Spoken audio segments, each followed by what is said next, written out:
A rich man purchases a child as a present. The transaction is legitimate, documented, and witnessed by others. But the moment the girl steps into the plantation house, something about her face causes the household servants to go completely quiet. Something in the shape of her eyes, the curve of her lips. The Baron's wife collapses at the sight. His daughter lets out a scream because the child standing barefoot and trembling in the entrance hall looks precisely like the Baron himself as a young boy, a resemblance so exact it cannot be dismissed as coincidence. The family Bible holds secrets scrawled in its margins. The ledgers carry names that were meant to stay buried forever. And in a locked room on the 3rd floor, there are letters that reveal everything. But before we continue unraveling the story of the Harrove family and the child who brought them to ruin, make sure you've subscribed to the channel and turned on the notification bell so you never miss the dark stories we uncover each week. And let us know in the comments what state you're watching from. We love finding out where our audience is tuning in from. The transaction took place on March 14, 1857, in the commercial district of Charleston, South Carolina.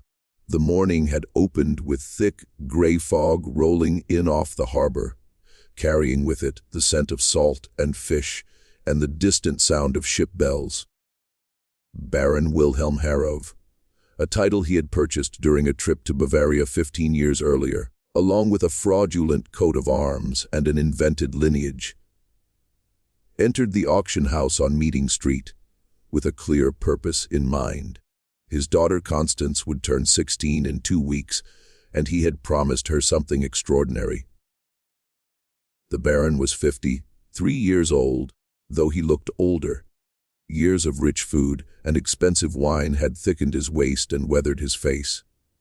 His hair, once dark and full, had thinned to sparse gray wisps he combed carefully across his scalp each morning. But his eyes remained sharp, the eyes of a man who had built a fortune through calculation and ruthlessness. That fortune came from rice plantations along the Ashley River, 3,000 acres worked by 200 enslaved people, and from shrewd investments in railroad expansion, textile mills, and Charleston real estate. He had married late, at 40, to Margaret Whitfield, the daughter of a Virginia tobacco dynasty. It had been a strategic alliance, his new money paired with her old name. Margaret was 38 now, still beautiful in a cold and brittle way. With pale skin she guarded obsessively from the sun and hands that trembled faintly when she thought no one was watching. Their only child, Constance, had been born a year after the wedding, following 2 miscarriages that had left Margaret unable to carry more children. Constance had been raised with every comfort wealth could provide. Tutors from Boston taught her literature, history, and French. A music master from Vienna gave her piano lessons 3 times a week. Her dresses came from Paris, her jewelry from London, her books from New York. She had never once set foot in the slave quarters, never seen the rice fields where the family's fortune was made, never touched anything coarser than silk, never eaten a meal not prepared by someone else's hands. She was beautiful in the manner of a porcelain doll, pale, perfect, and fragile. Her hair was the color of honey, her eyes a clear and cold blue. She had inherited her mother's delicate features and her father's iron will, a combination that made her both charming and dangerous. What she wanted, she received, and what she wanted for her 16th birthday was a girl her own age to serve as her personal attendant. Not one of the field hands, she told her father, wrinkling her nose in distaste. They're too dark, too rough. I want someone pretty, someone who can read and write, someone who knows how to dress hair and speak properly. Like a companion, but one who must do as I say. The Baron had understood immediately. His daughter wanted an enslaved girl who could pass for a friend in public, but remain property in private. It was a common enough arrangement among wealthy families, a way to perform both affluence and benevolence. Look how well we treat our servants. Look how refined and educated they are. Look how much they adore us. The auction house was crowded that morning. Planters from the surrounding counties had come to replenish their labor following particularly brutal winter. A pneumonia outbreak had swept through the slave quarters of several plantations, killing dozens. Others had been sold off to settle debts or divided among heirs after deaths. The auction house did steady business in human flesh, and Thaddeus Crane, the auctioneer, had grown rich from his 10% commission. Crane was a small man with a large voice, dressed in a black suit that pulled slightly across the shoulders. He had the polished manner of a professional salesman, able to describe even the most wretched specimen in glowing terms. Strong back, good teeth, no history of running. The words fell from his tongue like poetry, reducing people to livestock, souls to inventory. The Baron had communicated specific requirements to Crane the week prior. The girl had to be young, between 14 and 16. She had to be light, skinned enough to work inside the house without drawing comment from visiting families. She had to be literate, or at least capable of learning quickly, because Constance wanted someone who could read aloud to her, write her correspondence, and manage her wardrobe. And she had to be pretty, because Constance could not bear to look at anything she found unappealing. "I understand completely," Crane had said, making notes in his ledger. "I'll see what I can find. Girls fitting that description are rare, you understand. Educated, attractive, light-skinned. They command premium prices." "Price is not a concern," the Baron had replied. "Quality is." Now, standing in the auction house, with tobacco smoke stinging his eyes, and the smell of unwashed bodies thick in the air, the Baron was beginning to regret his confidence. 17 girls had been brought forward so far, and not one had met his requirements. Too dark, too old, too sullen, too scarred. One had been pretty enough, but when Crane ordered her to read from a Bible, she had stumbled over simple words, clearly illiterate despite the auctioneer's assurances. The Baron was on the verge of leaving, frustrated and annoyed at the wasted morning, when Crane hurried over, his face flushed with excitement. "Baron Harrove, a moment, please. I have one more girl. Just arrived last night. I believe she may be precisely what you're looking for. I've already seen 17 girls, Crane. What makes this one different?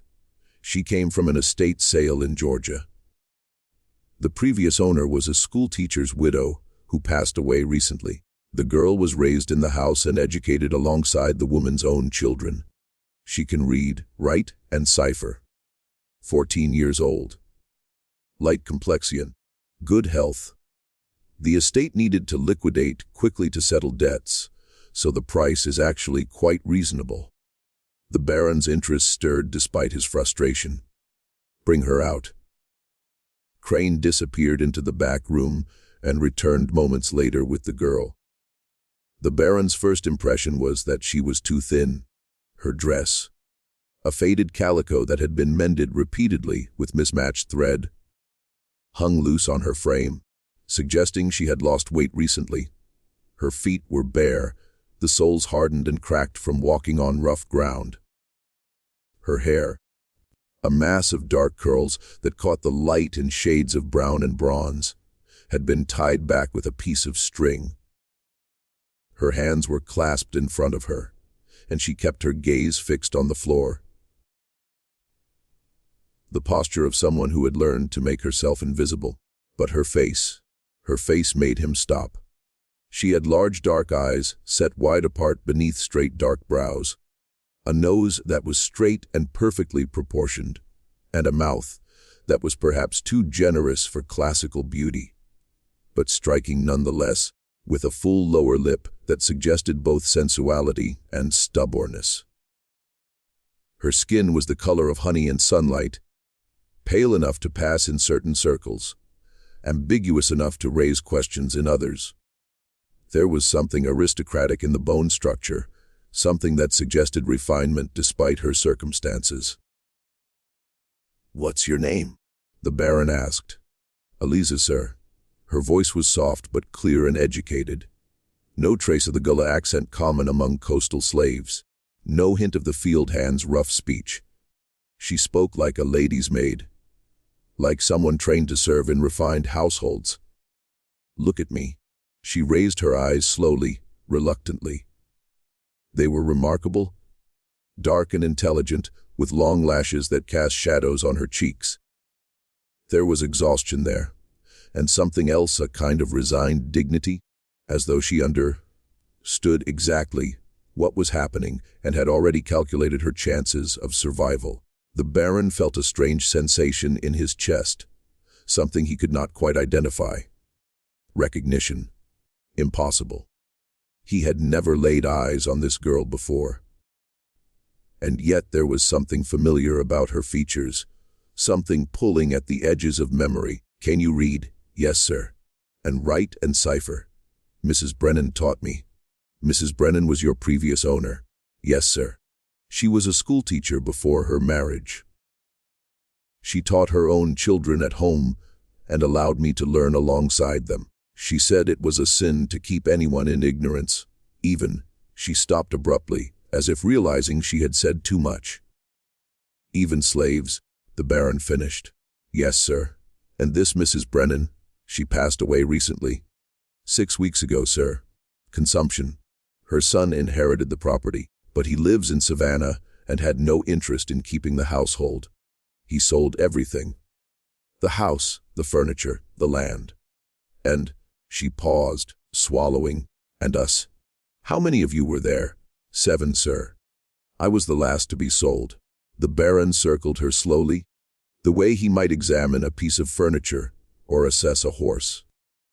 She stood perfectly still, hands clasped in front of her, gaze fixed at some middle distance. She had learned, clearly, how to endure this kind of scrutiny, how to separate her mind from her body, how to survive the humiliation of being evaluated like livestock.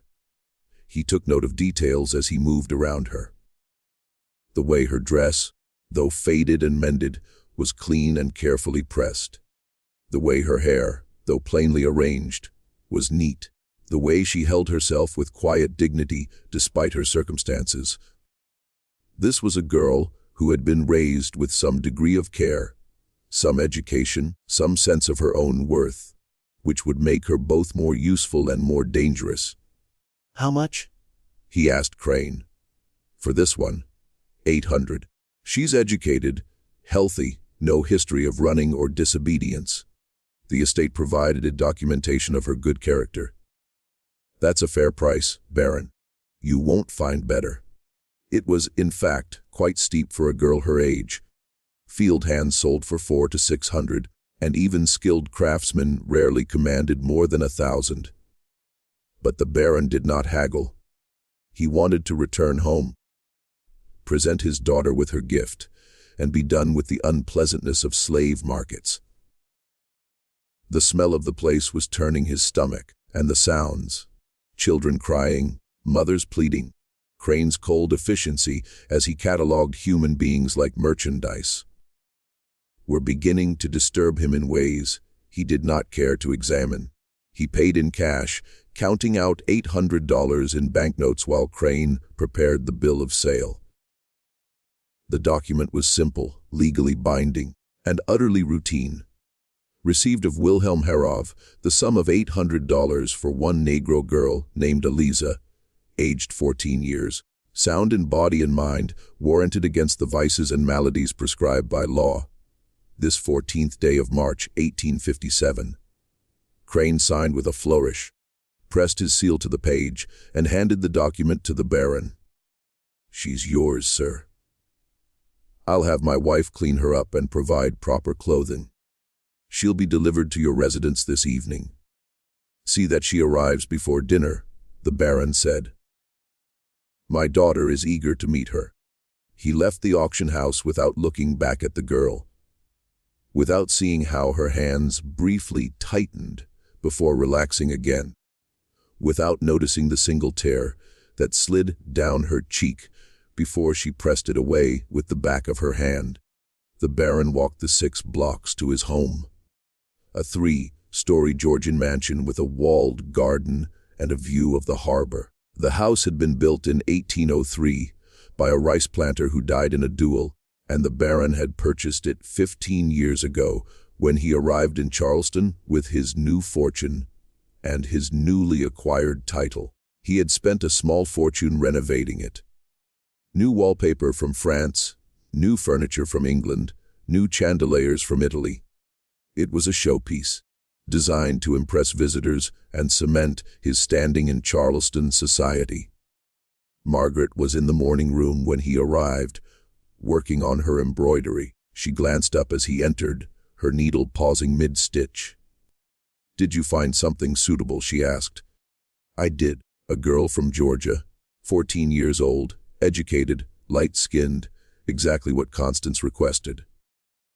Margaret's expression did not change, but something flickered in her eyes. "What is her name?" "Eliza. She'll arrive this evening." And her background: she was owned by a school teacher's widow who recently died. The estate sold her to settle debts. Margaret set her embroidery aside and folded her hands in her lap. "Wilhelm, we need to discuss this." "Discuss what?" "This gift for Constance." "I'm not sure it's appropriate." The Baron frowned. They had already had this conversation, and he believed the matter was settled. "You agreed to it 2 weeks ago." "I know, but I've been reconsidering. I'm concerned. Constance is young and impressionable. Having a slave girl her own age, someone she might begin to see as a friend, it could give her the wrong ideas about the natural order of things." "The natural order of things," the Baron repeated. "You mean the fact that we own people?" Margaret's face hardened. "Don't be crude, Wilhelm. You know what I mean. Constance needs to understand her position in society, and that means understanding the distinction between herself and those who serve her. If she becomes too close to this girl, too attached, it could create difficulties. Or it could teach her how to manage a household," the Baron countered. "She'll be married in a few years, running her own home, overseeing her own servants. This is good preparation." "Practice," Margaret said softly. "Is that what we're calling it?" The Baron did not answer. He poured himself a glass of brandy from the decanter on the sideboard and stood looking out the window at the garden, where roses were beginning to bloom. He was thinking about the girl, about the way she had looked at him with those dark, intelligent eyes. There had been something in that look, something that unsettled him in a way he could not quite define. "She'll be fine," he said at last. "Constance will be delighted, and the girl will be well treated. What more do you want?" Margaret picked up her embroidery once more, her needle moving in quick, sharp stitches. "I want you to remember that she is property, Wilhelm. Not a person, not a friend, not a member of this family. Property. And if you forget that, if Constance forgets that, we will all pay the price."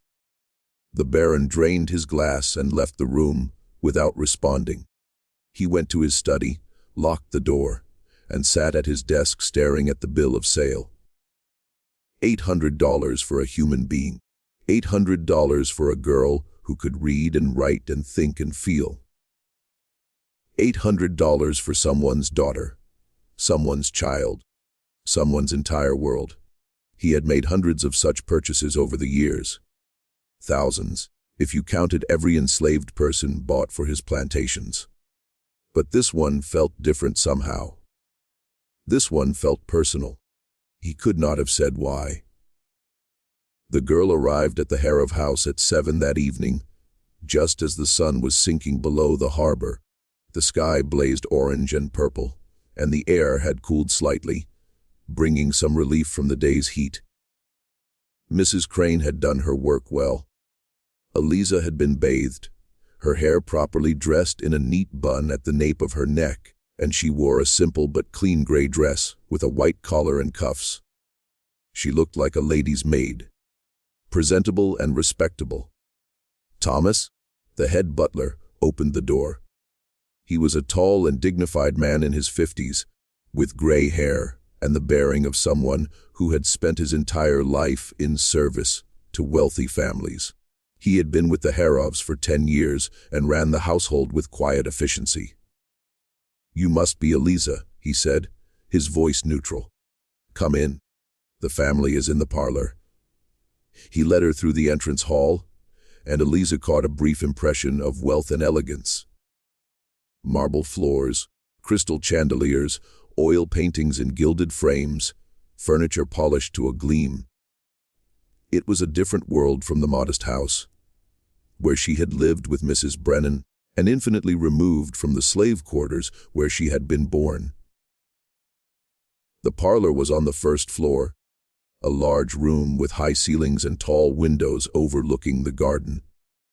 The walls were hung with pale blue silk, and the furniture was upholstered in cream and gold. A fire burned in the marble fireplace, even though the evening was warm, because Margaret Harrove believed a proper parlor always had a fire. Constance was seated at the piano when Thomas brought Eliza into the room. She had been playing a Chopin nocturne, one of the melancholy ones she had been practicing for weeks. Her fingers moved over the keys with practiced ease, though her attention was clearly elsewhere.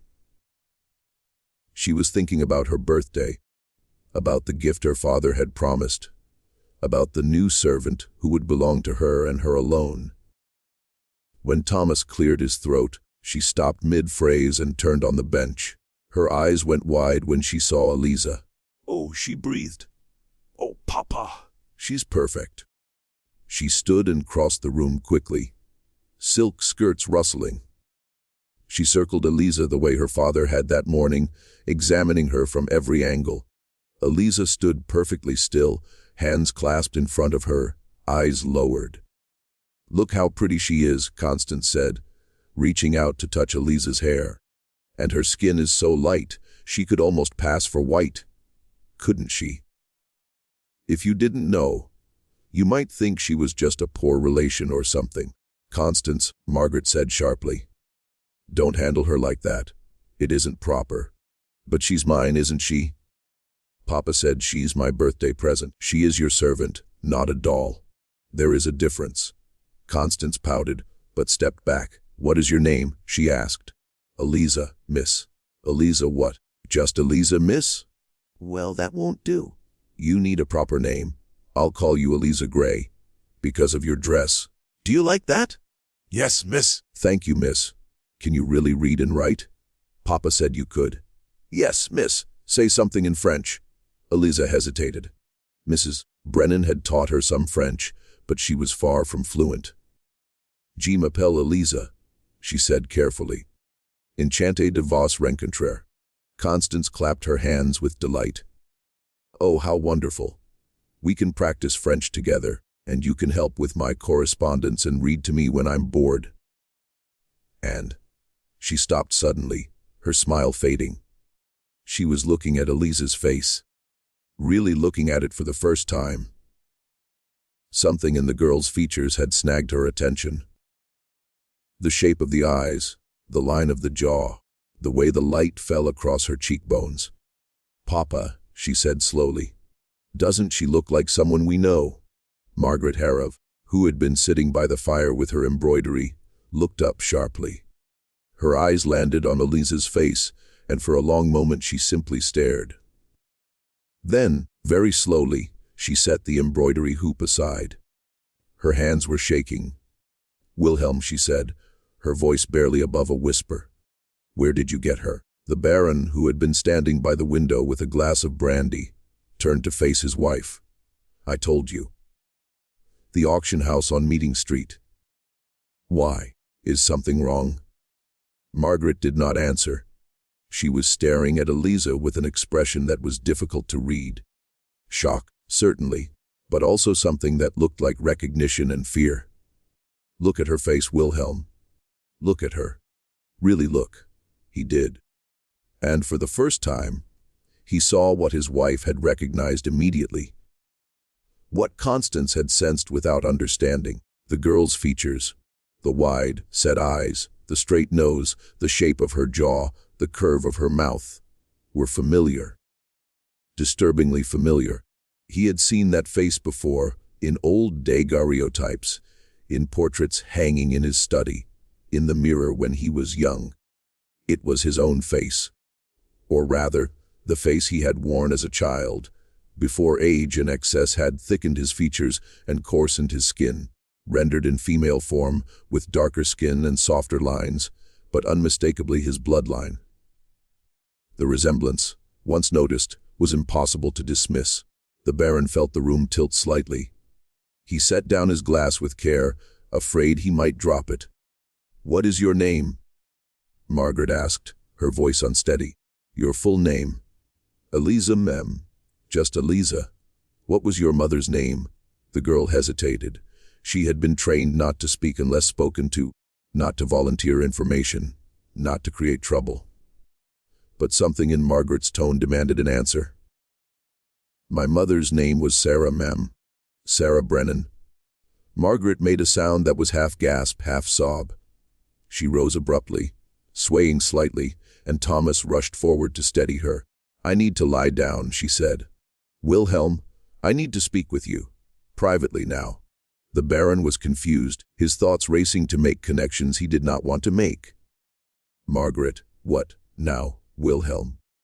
Constance, who had been watching the exchange with mounting bewilderment, stepped forward. "Mama, what's wrong? Why are you upset?"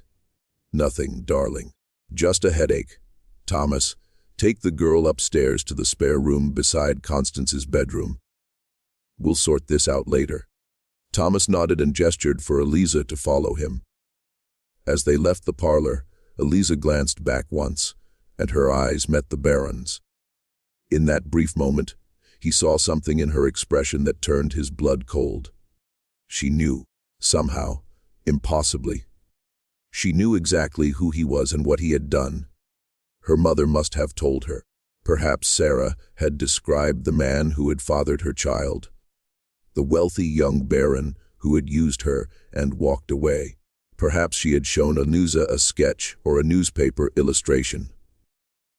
However the truth had reached her, it was plain from her expression that she understood the situation completely. And she was waiting to see what he intended to do about it. In the master bedroom, Margaret collapsed into a chair and began to weep. The Baron had never seen his wife cry, not once in 15 years of marriage. She was a woman of iron composure, trained from birth to hold herself together under any circumstance. To see her like this, face crumpling, shoulders shaking, was profoundly unsettling. "Margaret, for God's sake. What's wrong? Who is Sarah Brennan? You don't remember her?" Margaret's voice was bitter, strangled with tears. "Of course you don't. Why would you? She was just another girl you ruined." The Baron felt a cold spreading through his chest. "I don't know what you're talking about." "Yes, you do. Think back, Wilhelm. 28 years ago.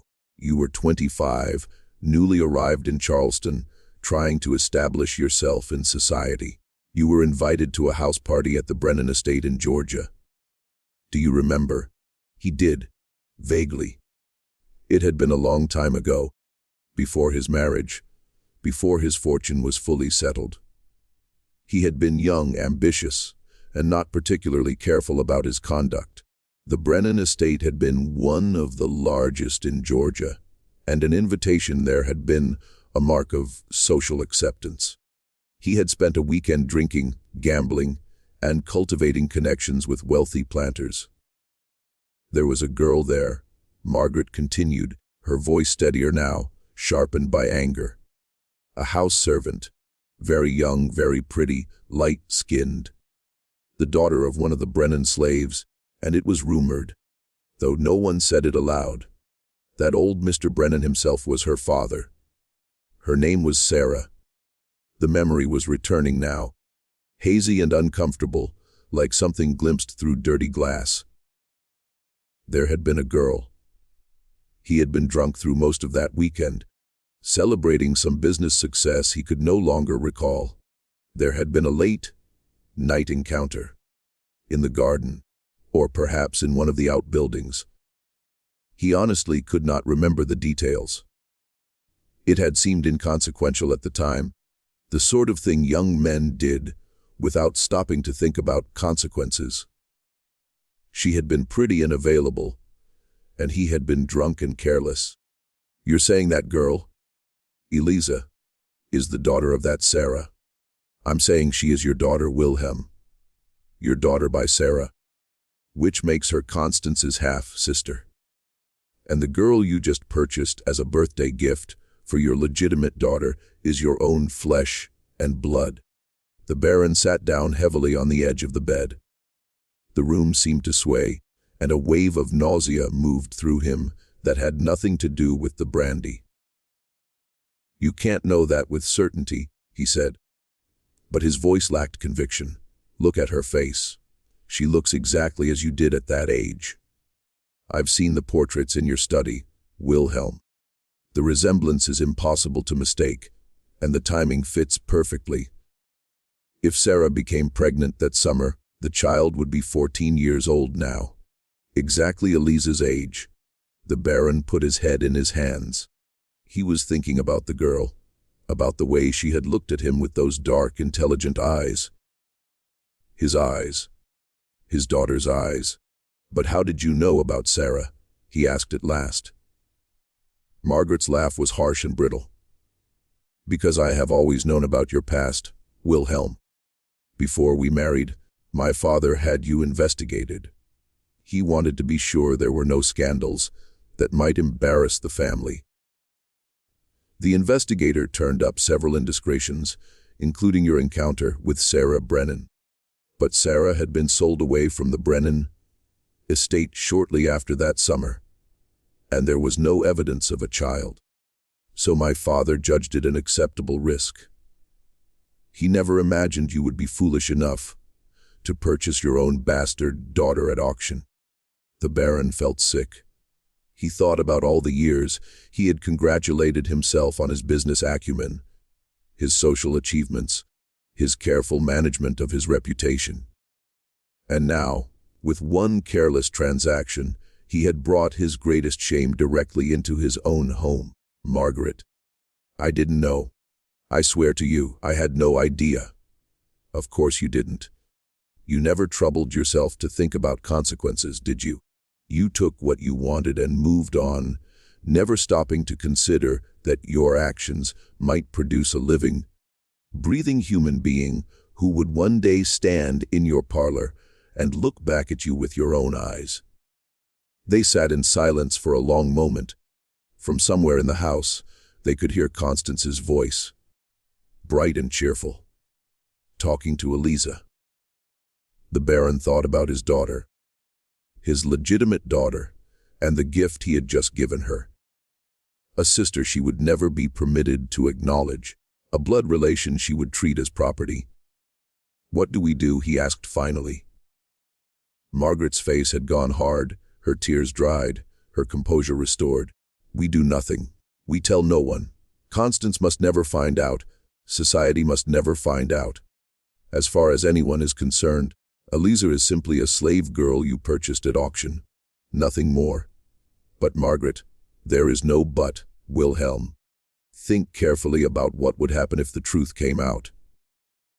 The scandal would destroy us. Constance's reputation would be finished. She would never make a good marriage. Our entire social position would crumble. And for what? To acknowledge a child who is, under the law, property. A child with no rights, no standing, no future beyond what we choose to give her. She is my daughter. She is a slave. The law is quite clear on that point. Her mother was enslaved. Therefore, she is enslaved, regardless of who her father is. You cannot change that. You cannot legitimize her. You cannot give her your name or your inheritance. All you can accomplish is a scandal that will destroy your legitimate family." The Baron knew she was right. The laws of South Carolina were explicit, designed precisely to shield white men from the consequences of their actions. Children followed the condition of their mother. If the mother was enslaved, the child was enslaved, no matter who the father was. It was a system that allowed wealthy white men to violate enslaved women with impunity, secure in the knowledge that any resulting children would simply expand their property holdings, rather than their legal obligations. So we keep her here as Constance's servant. What other choice do we have? If we sell her, she could end up somewhere far worse. At least here we can see that she is treated decently. We can make sure she is safe. It was a rationalization, and they both knew it, but it was the only path that preserved their social standing and protected Constance's future. "Very well," the Baron said finally. "We say nothing, but I want your word that she will be treated kindly. No beatings, no cruelty. Adequate food, clothing, and shelter. And when Constance marries, Eliza is to be freed. That is my condition." Margaret nodded slowly. "Agreed. When Constance marries and leaves this house, we will arrange for Eliza to be quietly freed, with papers giving her a new identity. She can go north, start over somewhere no one knows her history. But until then, she remains here, and the truth remains buried." "Agreed." They went down to the dining room, where Constance was already seated, chattering excitedly about her new servant. Eliza stood behind her chair, silent and still, hands folded in front of her. When the Baron entered, she glanced at him briefly, and in her eyes he saw the confirmation of his worst fears. She knew. She knew exactly who he was, what he had done, and what he was now choosing to do. And she was watching him, judging him, waiting to learn whether he would have the courage to acknowledge her or the cowardice to pretend she did not exist. He chose cowardice. Dinner was an uneasy affair. Constance dominated the conversation, chattering about her birthday party, her new dresses, her upcoming piano recital. Margaret picked at her food, her face pale and tight. The Baron drank too much wine and said too little, and Eliza stood in the corner, a silent witness to the family's discomfort, her presence a constant reminder of secrets that could never be spoken aloud. After dinner, Constance took Eliza upstairs to show her the room where she would be sleeping. It was a small chamber just off Constance's bedroom, barely large enough for a narrow bed, a washstand, and a small trunk for belongings. But it had a window that looked out onto the garden, and the bed had clean sheets and a warm quilt. Compared to the slave quarters where Eliza had been born, it was luxury. "You'll sleep here," Constance said, "and you'll wake me every morning at 7. You'll help me dress, arrange my hair, and bring my breakfast. During the day, you'll attend to my correspondence, read to me, accompany me on walks, and help me with whatever I need. In the evening, you'll help me prepare for bed. Do you understand?" "Yes, miss. And you'll address me as Miss Constance, not simply Miss. I want you to remember who you belong to." "Yes, Miss Constance." Constance smiled, pleased with herself. "We're going to be great friends, Eliza. I can tell already. You're so much prettier and cleverer than the other servants. It's almost like having a sister." Something moved briefly behind Eliza's eyes. "Yes, Miss Constance. Almost like a sister." That night, alone in her small room, Eliza lay awake staring at the ceiling.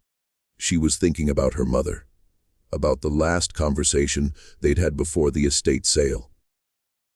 "Remember who you are," Sarah had said, gripping Eliza's hands tightly. "Remember that you are more than what they say you are. Your father was a white man, a wealthy man. That makes you different, whether they acknowledge it or not." "Who was he, Mama? You've never told me." Sarah had hesitated, her face troubled. "His name was Wilhelm Harrove. He was young then, visiting the Brennan estate for a house party. He was handsome and charming, and I was foolish enough to believe him when he said he cared for me. But after that night, he left, and I never saw him again. 3 months later, I realized I was carrying you. What happened then? Mrs. Brennan discovered my condition. She was furious. She said I had brought shame on the household, that I had tempted a guest and caused a scandal. She sold me to a trader who took me to Savannah. I gave birth to you in a slave pen. No doctor, no help, nothing but a dirty blanket and my own fear. And then Mrs. Brennan, the younger Mrs. Brennan, the schoolteacher, bought me. She was a kind woman, Eliza. She saw that I was educated, that I could read and write, and she thought I would be useful in her household. She allowed me to keep you, to raise you, even to learn alongside you. For 14 years, we had something close to a good life. But now she's gone, and we're back to where we started. Will I ever see you again, Mama? Sarah had pulled her close, holding her tightly. I don't know, baby. I don't know, but I promise you this. I will find a way to get you free. Someday I will find a way. Now, lying in the darkness of the Harrove mansion, Eliza wondered if her mother had known. Had Sarah somehow learned that Wilhelm Harrove was in Charleston? That he was wealthy and powerful, that he had a daughter exactly Eliza's age? Had she arranged for Eliza to be sold at that particular auction house, knowing the Baron might see her, might buy her, might bring her into his home? It seemed impossible. But then again, so did everything else about her situation. She thought about the Baron, about the way he had looked at her, when he finally recognized the resemblance. There had been shock in his eyes, and guilt and fear, but no love, no recognition of her as his daughter, his child, his blood. Only fear of scandal, fear of consequences, fear of losing what he had built. She thought about Constance, her half-sister, who looked at her and saw a possession, a plaything, a servant who would never know that they shared a father, that they were bound by blood as surely as by law. And she thought about Margaret, the Baron's wife, who had seen the truth immediately and chosen to bury it, who had decided that protecting the family's reputation mattered more than acknowledging Eliza's humanity. Eliza had learned long ago not to hope for things beyond her reach. Hope was a luxury that enslaved people could not afford. It was wiser to accept your circumstances, do your work, and survive. Dreaming of freedom only made the chains heavier. But sometimes, late at night, she allowed herself to imagine a different life. A life where her father acknowledged her, where her sister embraced her, where she was a person and not property. A life where she could walk down a street without lowering her eyes, where she could choose her own clothes, her own work, her own future. It was a dangerous dream, she knew it well. But she could not quite bring herself to let it go. The weeks settled into a rhythm that was both comfortable and suffocating. Eliza rose each morning at 6, washed in cold water, and dressed in one of the 3 gray dresses that had been provided for her. At 7 she woke Constance, helped her dress, arranged her hair in elaborate styles that took an hour to complete, and carried her breakfast up on a silver tray. Throughout the day, she attended to Constance's needs. She read aloud from romantic novels, Jane Eyre, Wuthering Heights, The Scarlet Letter, while Constance embroidered or made a pretense of practicing the piano. She wrote letters to Constance's friends, carefully copying the girl's dictation and adding flourishes that made the correspondence seem more polished. She accompanied Constance on walks through the garden, carrying a parasol to shield her mistress's skin from the sun. She helped her change clothes 3 or 4 times a day, depending on the afternoon's social engagements. It was exhausting work, but Eliza never complained. Complaining would only make things worse. And compared to the life she might have had, working the fields, sold to a brothel, or shipped to one of the brutal plantations in the deep South, where slaves were worked to death within a few years, this was relatively bearable. Constance treated her with a mixture of casual affection and casual cruelty that was typical of wealthy young women and their personal servants. One moment she would be chattering as though Eliza were a confidante, sharing her dreams and fears and petty grievances. The next moment she would snap at her for some small misstep, or pinch her arm when she was too slow, or threaten to have her whipped if she fell short in her duties. Eliza learned to navigate these moods, to anticipate Constance's needs before they were spoken, to make herself indispensable. It was a survival skill, and she had grown very good at it. The Baron avoided her as much as possible. He found reasons to leave the house early and come back late. When he was home, he retreated to his study, poring over ledgers and correspondence. Anything to keep from encountering that face, which was so disturbingly like his own. But the house was not large enough for complete avoidance. He would meet her in hallways, on the staircase, in the garden. Each time she would lower her eyes and step aside. The picture of submissive obedience. Yet he always had the feeling that she was watching him, judging him, waiting for something. Margaret observed the situation with cold calculation. She had made her decision and would stand by it. Eliza was a problem to be managed, not a person to be acknowledged. As long as the girl behaved herself, as long as she caused no trouble and kept the truth to herself, Margaret would tolerate her presence. But if she stepped out of line, if she threatened the family's reputation in any way, Margaret would have her sold before she had time to draw breath. The other servants were curious about the new arrival. Thomas, the butler, treated her with reserved politeness. He had seen enough in his years of service to recognize that something was unusual about the situation, but he was too professional to pry. Cook, a stout woman named Betsy, who had been with the family for 20 years, was more openly suspicious. "That girl's too light-skinned for her own good," she muttered to Thomas one evening in the kitchen. "And did you see the way the mistress looked at her that first night? Like she'd seen a ghost. Mark my words. There's something strange about that child." "It isn't our place to speculate," Thomas replied firmly. "The Baron bought her. Miss Constance likes her, and that's all we need to know." But the speculation continued. Whispered in corners, murmured in the slave quarters. Everyone could see the resemblance between Eliza and the Baron. Everyone could sense the tension threading through the household, and everyone wondered what secrets the Harrove family was working so hard to keep buried. 3 months after Eliza's arrival, on a hot June evening, when the air was thick with humidity and the scent of jasmine from the garden, the Baron received a letter. It came by private courier, not through the regular post, addressed in a hand he did not recognize. The paper was cheap, the ink slightly smudged, written by someone unaccustomed to fine stationery.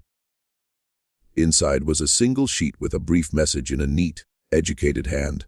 "I know who she is. I know what you did. If you wish to keep your secret, we must speak. Come alone to the warehouse on Gadsden Street tomorrow night at midnight. Tell no one." There was no signature. The Baron's first instinct was to ignore it. It was likely a hoax. Someone attempting to extort money on the strength of rumors. But the timing was too exact. The letter had arrived precisely 3 months after he purchased Eliza. As though someone had been watching to see what he would do with her, how he would treat her, whether he would acknowledge the truth. He considered going to Margaret, but decided against it. She would insist on involving the authorities. which would only draw more attention. Better to handle it quietly. Find out what the blackmailer wanted, and put the matter to rest with as little disruption as possible. He spent the following day in a state of nervous tension, unable to concentrate on his work, snapping at servants, drinking more than usual. Margaret noticed, but said nothing. She had learned long ago that her husband harbored secrets, and that it was wiser not to press. That night, he told Margaret he had a late business meeting and left the house at 11:30. The warehouse on Gadsden Street stood in the commercial district near the docks. A large, dilapidated building that had once stored cotton and now sat mostly empty, used occasionally by smugglers and others who needed space to conduct business away from scrutiny. The Baron brought a pistol concealed in his coat, and $500 in banknotes in case money was all the blackmailer wanted. He also carried a weight of dread that sat in his stomach like a stone. The warehouse was dark when he arrived, its windows shattered, its doors hanging crooked on rusted hinges. He pushed the heavy door open and stepped inside, giving his eyes time to adjust. "Hello," he called. His voice echoed in the darkness, bouncing off the high ceiling and the bare walls. For a long moment there was no response. Then he heard footsteps, slow and deliberate, coming from deep within the building. A figure emerged from behind a stack of crates, moving into a shaft of moonlight falling through a broken window. It was a woman in a dark cloak with the hood drawn up to conceal her face. She moved with a careful kind of dignity, as if stepping into a ballroom rather than an abandoned warehouse. "Baron Harrove," she said. Her voice was educated, with a faint southern accent suggesting Georgia or the Carolinas. "Thank you for coming. Who are you? What do you want?" The woman pushed back her hood. The Baron felt the floor drop away beneath him. She was perhaps 40 years old, light brown skin, graying hair pulled back in a severe bun. Her face was marked with age and hardship, but there was a dignity in how she held herself that suggested she had once occupied a place of some importance. And her eyes, dark, intelligent, haunted, were the same eyes that looked back at him every day from Eliza's face. "My name is Sarah Brennan," she said. "I am Eliza's mother, and I believe we have a great deal to discuss about what you have done." The Baron felt as though the air had been knocked from his lungs. "That's impossible. You're dead. The auction house said so. The auction house said what I paid them to say. I am very much alive, Baron. I have been living in Savannah for the past 14 years, working as a seamstress. I saved every penny I could, hoping to one day buy my daughter's freedom. But the price kept rising, and I kept falling behind. And then I heard she had been sold." "How did you know?" "I have friends in Charleston, people who keep me informed about certain matters. When I learned that a girl matching Eliza's description had been purchased by Wilhelm Harrove, I knew it had to be her. And I knew I had to act." The Baron's thoughts were racing. "You arranged this? You arranged for her to be sold at that auction house, knowing I might see her?" Sarah shook her head. "I had nothing to do with the estate sale. That was chance, or fate, if you believe in such things. But when I discovered where she had ended up, I saw an opportunity. You are her father, Baron. Whether you acknowledge it or not, you are her father.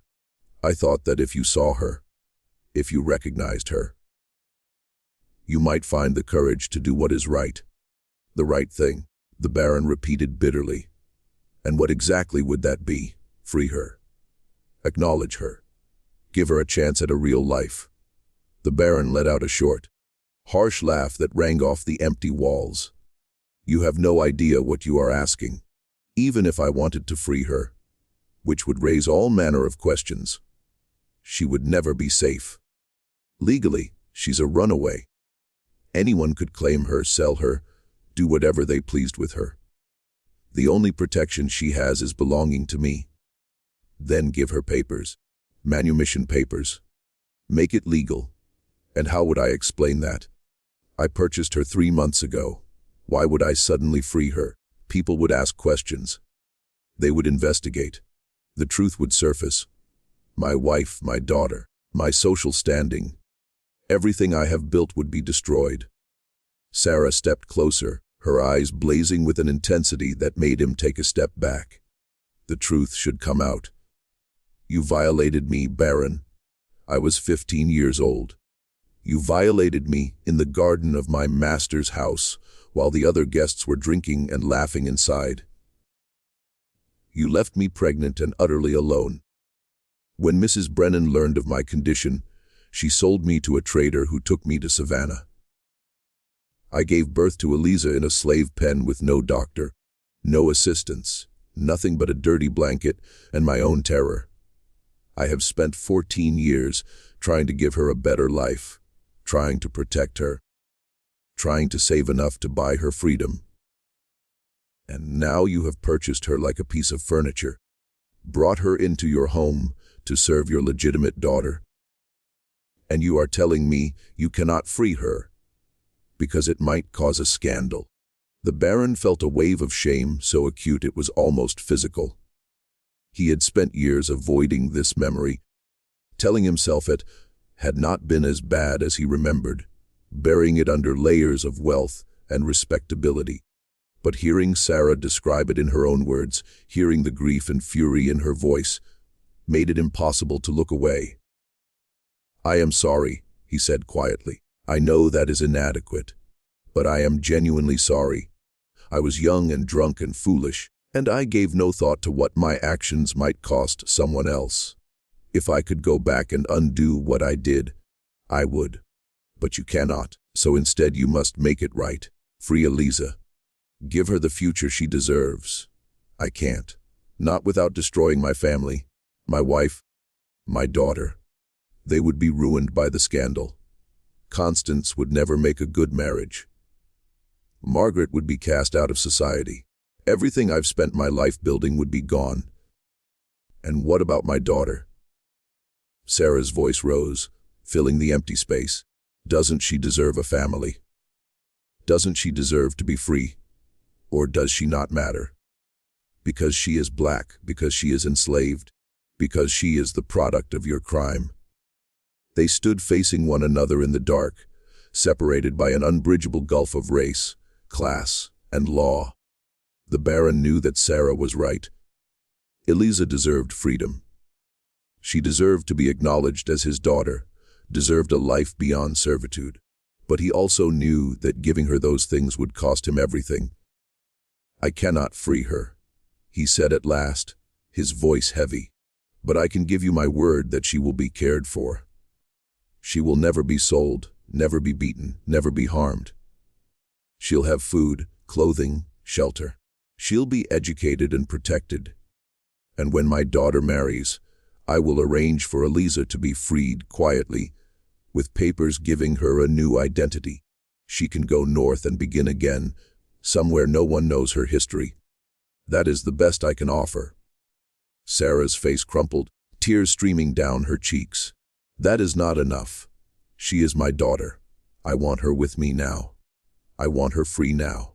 If you take her, she will be hunted as a runaway. You will both be caught and punished. Is that what you want? Is that better than what I'm offering? I want her to have a life. I want her to be more than someone's property. Then let me do this my way. Give me time. I will make sure she is safe. And when the moment is right, I will give her freedom. You have my word. Sarah stared at him for a long moment, her face wet, her body shaking with rage and grief. Then she shook her head slowly. Your word means nothing, Baron. You already proved that. You gave me pretty words once, 28 years ago, and then you left me to face the consequences alone. Why should I trust you now? Because I am her father. Because despite all my failures and cowardice, I do not want to see her suffer. I know I cannot repair what I did to you, but let me at least protect her. Let me do that much."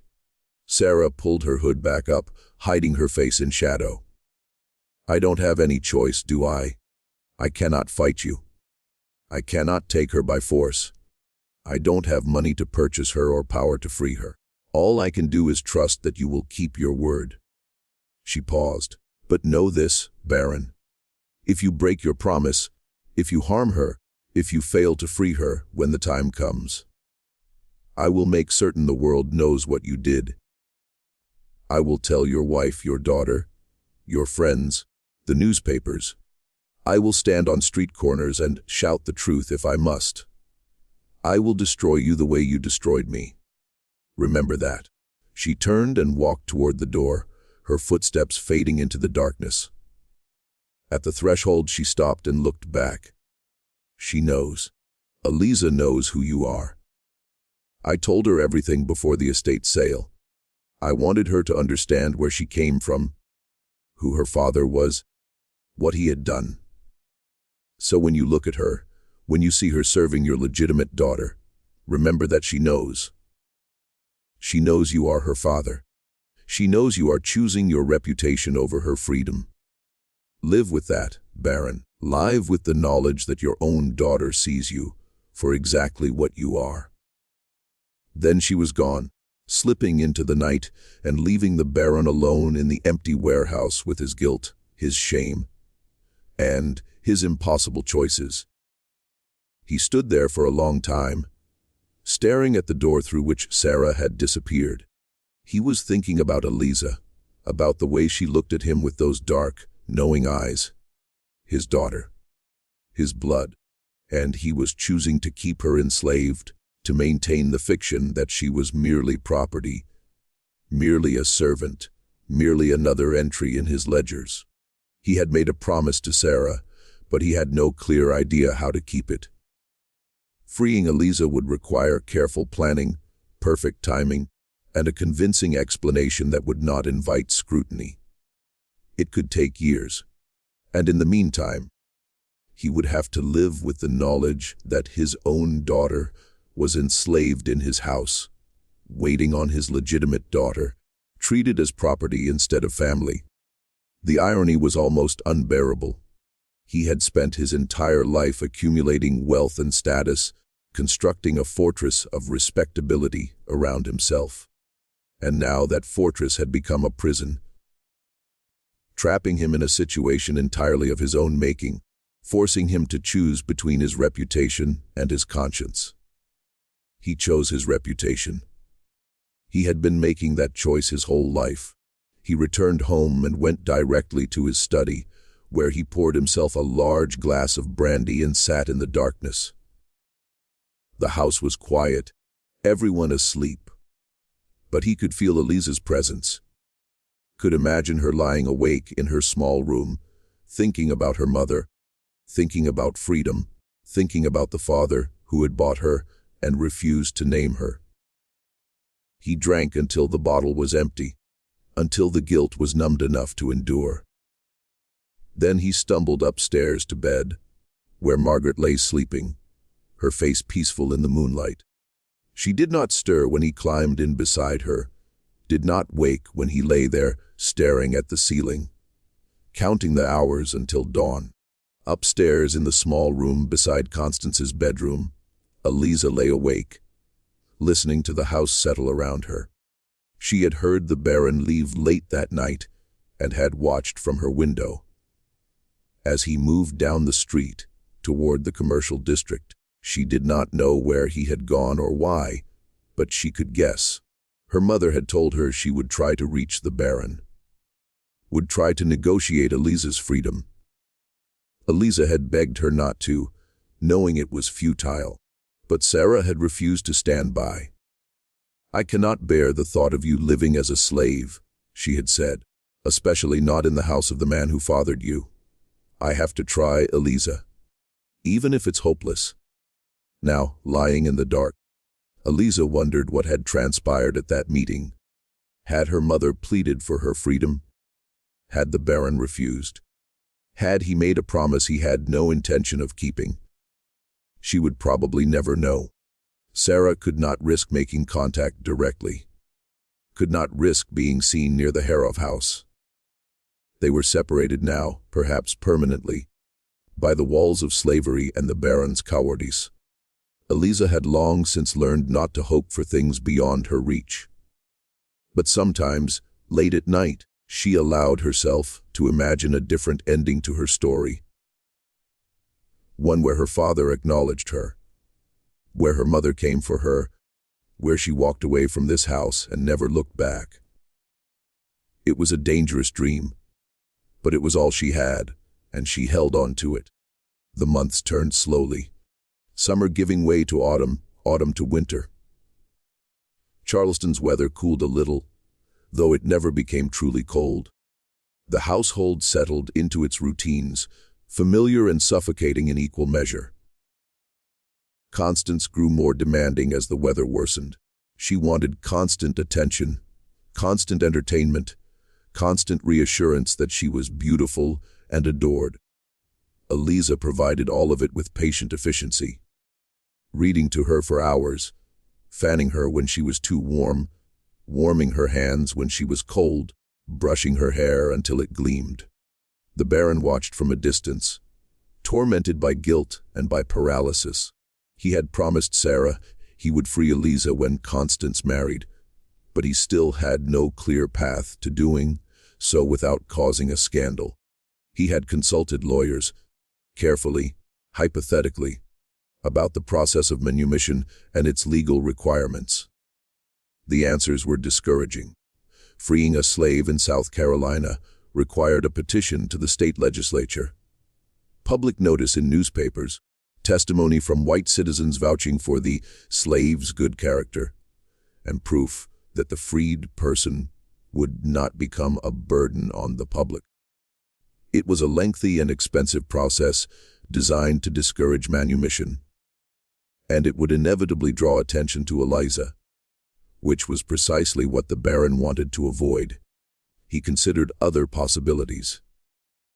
He could sell her to a northern buyer who would then free her, but that required finding a trustworthy intermediary, and there was always the risk the buyer would simply keep her enslaved. He could send her north with forged papers, but if she were caught, she would be returned to bondage, and he would face criminal charges. He could stage her death from illness and arrange a secret escape, but that required elaborate coordination and the cooperation of multiple people, any one of whom might betray him. Every option carried risks, and the Baron was not a man who liked taking risks. So he did nothing, telling himself he was waiting for the right moment. But deep down he understood the truth. He was simply a coward, unwilling to sacrifice his comfort for a daughter he had never acknowledged. In September of 1858, 18 months after Eliza's arrival, Constance announced her engagement. The young man was Harrison Caldwell, son of a prominent Charleston family and heir to a shipping fortune. He was 23 years old, conventionally handsome, with blonde hair and blue eyes, and the easy assurance of someone who had never known hardship. The engagement was announced at a grand party at the Harrove mansion, attended by Charleston's finest. Constance looked radiant in pale pink silk, pearls at her throat, roses in her hair. Harrison accepted congratulations, already planning the expansion of his father's shipping business that this marriage to the Harrove fortune would enable. The wedding was set for the following spring. A grand affair that would be the social event of the season. Margaret threw herself into preparations with almost frantic energy: dresses from Paris, flowers from New York, champagne from France. The wedding would be staggeringly expensive, but it would also cement the Harrove family's standing in Charleston society permanently. And one morning over breakfast, Constance announced casually that Eliza would be part of her dowry. "I'm taking her with me when I marry," she said, spreading jam on her toast. "Harrison has agreed. She'll be my personal servant in our new home. I couldn't possibly manage without her." The Baron, who had been reading the newspaper, looked up sharply. "Constance, I don't think that's a good idea." "Why not? She's mine, isn't she? You gave her to me for my birthday." "Yes, but—" "And I've grown quite attached to her. She knows exactly how I like things done. It would take years to train someone new." "No. I've made up my mind. Eliza comes with me." The Baron tried to argue, gently suggesting that perhaps Constance should choose a different servant to bring with her. Someone older and more experienced. But Constance was immovable. She wanted Eliza. She had grown attached to her in the way one grows attached to a cherished possession. The thought of parting with her was inconceivable. He tried a different approach, offering to purchase a new servant. Someone even more skilled, even better trained. He offered 2 servants, then 3, an entire household staff. Constance refused each offer. She did not want someone new. She wanted Eliza. Margaret watched these negotiations with cold amusement. She understood precisely what her husband was attempting, and she had no intention of aiding him. As far as Margaret was concerned, Eliza was a living reminder of Wilhelm's infidelity and a constant source of tension in the household. The sooner the girl was out of their lives, the better. If that meant she would spend the rest of her life in service to Constance, Margaret felt no particular sympathy. She was a bastard, the product of her husband's sin, and whatever fate found her was of no great concern. The Baron realized he was trapped. He had promised Sarah he would free Eliza when Constance married. But if Eliza became part of Constance's household, she would be entirely beyond his reach. He could not free her without his daughter's agreement, and Constance would never willingly surrender her favorite servant. He considered telling Constance the truth, revealing that Eliza was her half-sister, hoping the shock would move her to act with compassion. But he knew it would not work. Constance was too much her mother's daughter, too invested in social position to let feeling override interest. She would be horrified by the scandal, furious at her father for creating the situation. And she would likely direct her anger at Eliza, making the girl's life considerably worse. There was no good solution. Every road led somewhere terrible. In November, a second letter arrived from Sarah. This one was shorter and more desperate.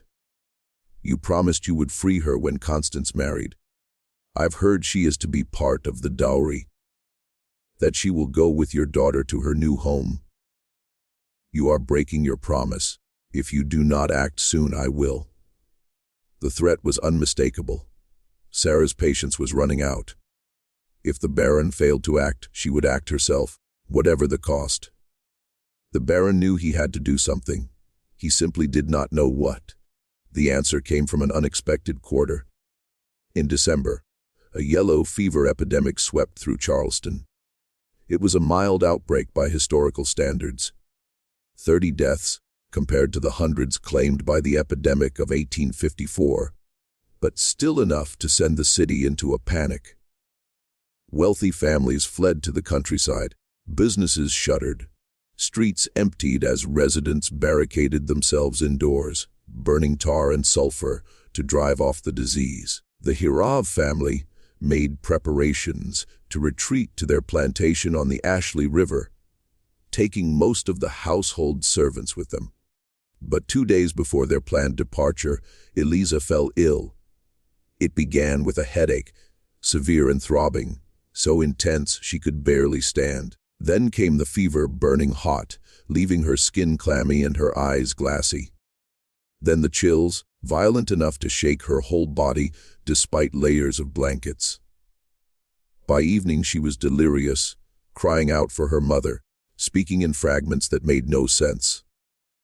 The doctor was summoned. He examined her briefly, checked her pulse and her eyes, then stepped back with a grim expression. "Yellow fever," he said, "no question. She must be quarantined at once, separated from the rest of the household." Constance was distraught. But I need her. I can't leave without her. You will have to Miss Harrove. Yellow fever is highly contagious. If you remain near her, you risk contracting it yourself. And the mortality rate is considerable. Perhaps 50% for someone her age. 50%. Constance's eyes filled with tears. You mean she might die? It is quite possible. Yes. Margaret was firm. We leave tomorrow morning as planned. Eliza stays in Charleston with someone to care for her. If she recovers, she can join us at the plantation. If she doesn't, she left the sentence unfinished. The Baron saw his opening. I'll arrange for her to be moved to a house I own on the edge of the city, he said quickly. Away from the main residence, to prevent contagion, I'll engage a nurse to look after her. If she recovers, we'll bring her out to the plantation. If not, well, we'll deal with that when the time comes. Margaret nodded, already turning away, already focused on the packing that needed to be done. Constance wept dramatically, but allowed herself to be led off. The doctor gave instructions for Eliza's care and departed, eager to be home before dark.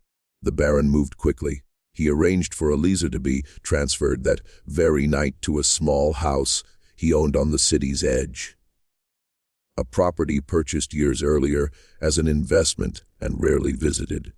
He hired a nurse to care for her, a free woman of color named Ruth, who asked no questions and kept her own counsel. And he sent word to Sarah, telling her where Eliza was and suggesting that if she intended to do anything, now was the time. The message was brief. She's at the house on Lynch Street, number 47. The nurse will let you in. If you're going to act, act now, while everyone believes she's dying of yellow fever. This is your chance. Sarah arrived 3 days later. She came at night, dressed in servant's clothing, and slipped into the house without being noticed. Ruth let her in and then quietly withdrew to the front porch, where she could watch for anyone approaching.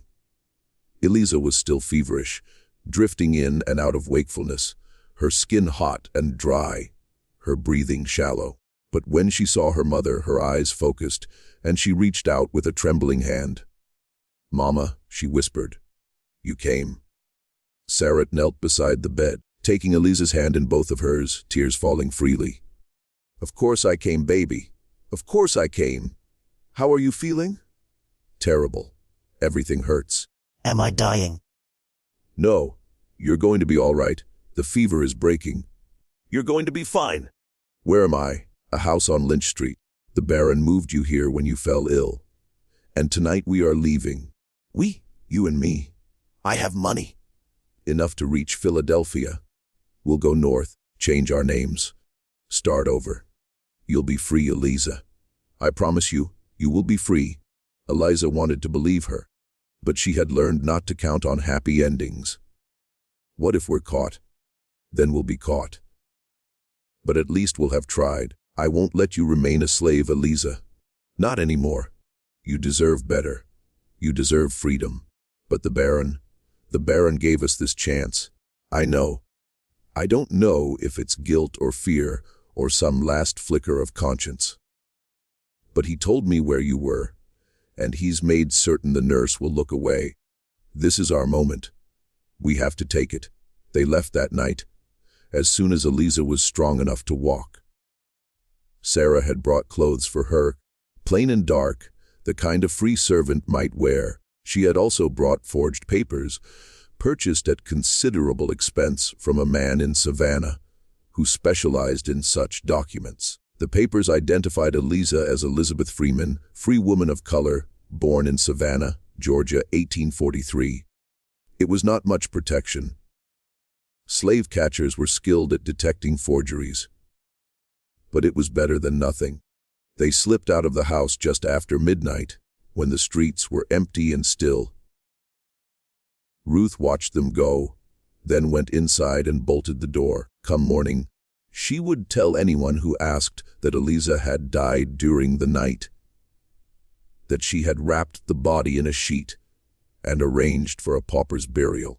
It was a plausible story, and no one would question it.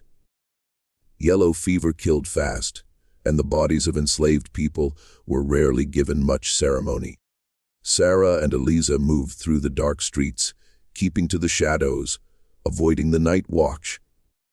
They made their way to the docks, where a ship was preparing to leave for Baltimore. Sarah had already secured passage, paying extra for a berth below deck where they would not be visible. The ship departed at dawn, slipping out of the harbor on the morning tide. Eliza stood on the deck and watched Charleston recede into the distance. The city where she had been enslaved growing smaller and finally disappearing behind them. She was thinking about the Baron, about the father who had bought her and then let her go. She did not know if she could ever fully understand his motives. Guilt, fear, love, cowardice, or some mixture of all of them. But he had given her this chance, and she was taking it. She was free. Or at least she was running toward freedom, which was the closest she had ever come. The Baron discovered Eliza's disappearance 2 days later when Ruth sent word that the girl had recovered enough to travel, but had departed with a woman claiming to be her aunt. He understood immediately what had happened. Sarah had taken her, just as she had threatened to do. His first instinct was to report them as runaways, to dispatch slave catchers, to use every resource at his disposal to bring Eliza back. The law was entirely on his side. She was his legally purchased property. Sarah had stolen her, but then he stopped himself. What would it accomplish? If Eliza were caught and returned, she would be punished, possibly sold somewhere far worse. And Sarah would carry out her threat, exposing his secret and destroying his family. He could let them go instead. He could tell Constance that Eliza had died of yellow fever, which was plausible enough that no one would question it.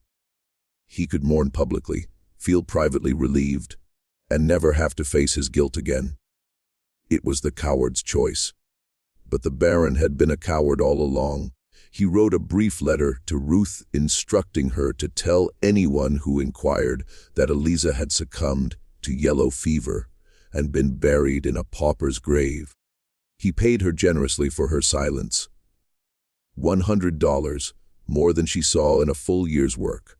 Then he returned to the plantation and delivered the sad news to his family. Constance wept dramatically.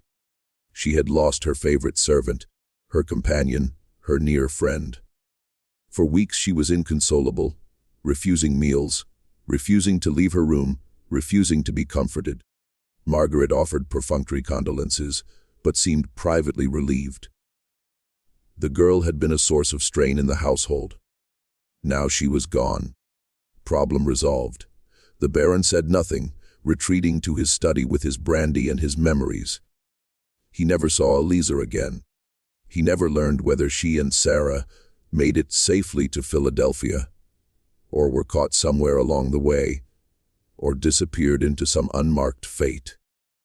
He told himself it did not matter, that he had done what he could, that he had given them a chance, even at the cost of breaking the law and risking his own exposure. But late at night, when sleep would not come, he would think about the girl with his eyes and his nose and his bloodline, the daughter he had purchased at auction, and then let slip away. And he would wonder whether she ever thought about him, whether she hated him, whether she understood that he had tried, in his own inadequate and cowardly way, to make something right. He would never know. The wedding took place in April 1859, a grand occasion attended by Charleston's finest. Constance was radiant in white silk, though there was a quiet sorrow in her eyes that had not been there before. She missed Eliza, missed having someone her age to confide in. But she married Harrison Caldwell, moved into a handsome house on Meeting Street, and began her life as a wealthy Charleston matron. Margaret died 3 years later of pneumonia. She was 40, 3.